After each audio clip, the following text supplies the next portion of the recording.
Hi guys, இன்றைக்கி என்ன வீடியோன்னு பார்த்தீங்கன்னா, வெயிலுக்கு இதமாக எங்கள் வீட்டில் வெயில் காலம்னாலே நாங்கள் வந்து கூழ் காசுவோங்க.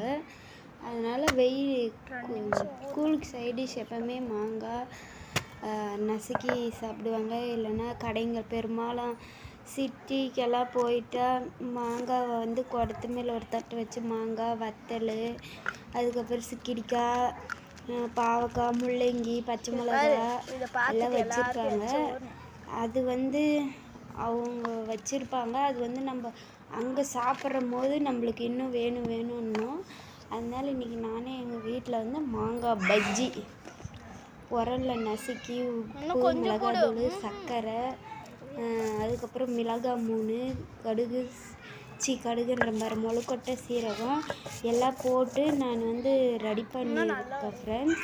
ஸோ அந்த உப்பு, மிளகா, சீரகம், முளைக்கொட்டை, மஞ்சள் தூளெல்லாம் நல்ல மைய பேஸ்ட்டாக அரைச்சிக்கணும். எப்பயுமே இந்த மாதிரி அரைச்சி சாப்பிட்டா தான் நம்மளுக்கு வந்து டேஸ்ட் அவ்வளோ இதாக இருக்கும். இது நான் வந்து செஞ்சுட்டு எங்கள் வீட்டில் வந்து எல்லோரும் நல்லாயிருக்கு அப்படின்னு சொன்னாங்க. திருப்பியும் கொஞ்சமாக வந்து அப்படி இது பண்ணிட்டேன். அதுக்கப்புறம் கடைசியில் உப்பு போடவே மறந்துட்டேன் ஃப்ரெண்ட்ஸ். ஆனால் உங்கள்கிட்ட சொன்ன முன்னாடி உப்பு போட்டேன்னு. ஆனால் நான் வந்து உப்பு போடவே மறந்துட்டேன். இப்போ என்னன்னா அதை போட்டு நல்லா நைஸ் பேஸ்ட்டாக அரைச்சிட்டு நம்ம வந்து மாங்காவை எடுத்து அந்த பேஸ்ட்டு மேலே வச்சு நல்லா லச்சுக்கு புஜுக்குன்னு நசுக்கி அவ்வளோ டேஸ்ட்டாக இருக்கும். மாங்காயில் பாதி மாங்காய் வந்து நான் வந்து இந்த மாதிரி போட்டுக்கிட்டேன். திருப்பணும் மீதி மாங்காவுக்கு வந்து நான் அதுக்கு மிளகா போடல, மிளகாத்தூள் போட்டு கறின்னு தான் இருக்கும் பார்க்குறதுக்கு. ஆனால் இன்னும் டேஸ்ட்டு மிளகுக்கொட்டை, சீரகம்லாம் போடுறதுக்கு கறின்னு தான் இருக்கும். அது வந்து எதுவும் தப்பாக நினச்சிக்காதீங்க. வீடியோ பிடிச்சிருந்தா லைக் பண்ணுங்கள், கமெண்ட் பண்ணுங்கள், ஷேர் பண்ணுங்கள், சப்ஸ்கிரைப் பண்ணுங்கள். உங்கள் சப்போர்ட் எனக்கு எப்பயும் தேவை. நான் வந்து கம்பெனிக்கு போகிறதுனால என்னால் வீடியோ ஒழுங்காக எடுத்து போட முடியல. இனிமேல் நான் வந்து டெய்லியும் வீடியோ போடுறேன். எனக்கு சப்போர்ட் பண்ணுங்கள் ஃப்ரெண்ட்ஸ். எனக்கு வந்து யூடியூப் சேனல் ஆரம்பிக்கணும்னு நான் காலேஜ் படிக்கும் போதுலேருந்தே ரொம்ப ஆசை. நான் அது இன்ஸ்டாவிலலாம் நல்லா ட்ரெண்ட் ஆகிட்டேன். கம்பெனிக்கு போகிறதா கூட நீங்கள் இன்ஸ்டாகிராமில் இருக்கீங்க தானே அப்படின்னு சொல்கிறாங்க.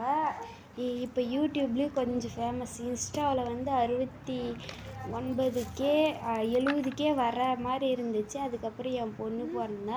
அதுக்கப்புறம் வீடியோ போடுறதவே நான் விட்டுட்டேன். இந்த மாதிரி நல்லா லச்சுக்கு புஜுக்குன்னு நசுக்கி கூழுக்கு இதமாக போட்டுட்டு குடித்தா அவ்வளோ டேஸ்ட்டாக இருக்கும். இப்போ 2வது பேட்ச்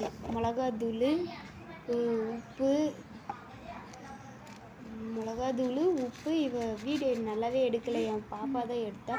உப்பு, மிளகாத்தூள் எல்லாமே நான் எடுத்து இதையும் ஒரு பேட்சாக அரைச்சி அந்த இன்னொரு அது வந்து இதுக்கு சர்க்கரை போடாத இது பண்ணேன். நல்லாயிருக்கும். சர்க்கரை போடாமல் இது என்னதுரா மிளகாத்தூள், இது சீரகம், முளைக்கொட்டையெல்லாம் போட்டு இது பண்ணால் இன்னும் டேஸ்ட்டு சூப்பராக இருக்கும். வெறும் காஞ்ச மிளகாவில் போட்டால் அவ்வளோ டேஸ்ட்டாக இருக்கும். என் வீடியோ பிடிச்சிருந்தா நான் இது பண்ணுங்கள், சப்ஸ்கிரைப் பண்ணுங்கள் ஃப்ரெண்ட்ஸ். அதுக்கப்புறம் ஷேர் பண்ணுங்கள், எனக்கு சப்போர்ட் பண்ணுங்கள் ஃப்ரெண்ட்ஸ். இனிமேல் டெய்லியும் நான் ஒரு 3 ஷார்ட் வீடியோ நான் இன்ஸ்டாகிராமில் இருக்க வீடியோவில் ஷார்ட்ஸாக எடுத்து போடுறேன். நல்லா இருக்கான்னு கமெண்ட் பண்ணுங்கள். நான் எவ்வளோ எனக்கு நான் வந்து சும்மா தான் அதை ஆரம்பித்தேன். அதுக்கப்புறம் தான் நிறைய பேர் யூடியூபர்ஸ்லாம் வீடியோ பண்ணுறதை பார்த்து நம்மளும் அந்த மாதிரி பண்ணணும்னு எனக்கு வந்து ஆசை வந்துடுச்சு. அதனால் இப்போ என்ன ஒரு 1200 சப்ஸ்கிரைப் தான் இருக்காங்க. இனிமேல் டெய்லியும் போடுறேன். இந்த வாரம் இல்லாத அடுத்த வாரம் எங்கள் ஊரில் திருவிழா வருது. அப்படியே நல்லா ஜாலியாக இருக்குது 3 டேஸு. நான் இந்த வீடியோவில் எடுத்து அப்லோட் பண்ணுறேன். நாளைக்கு டைம் கிடச்சா என்னுடைய பேபி ஷவர் வீடியோ